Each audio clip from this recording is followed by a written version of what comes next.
Hi everyone. Today, we will show you how to upload multiple photos from your iPhone to Google Drive.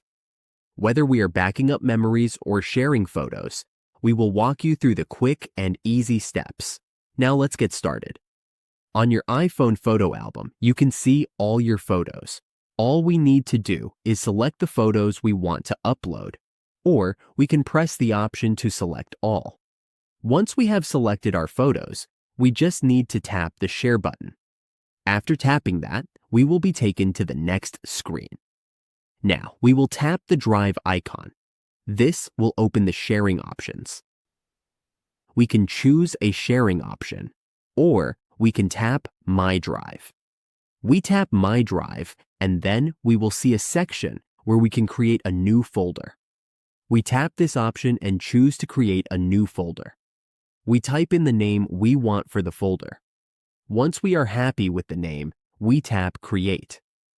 After the folder is created, you can see it is empty. We will now tap the Save button. After tapping Save, all the photos will start uploading. We just need to tap Upload. Once it is done, our photos will be uploaded to Google Drive. And that's it. Our photos are now on Google Drive and can be accessed from any device. With this method, we can easily back up and share our memories.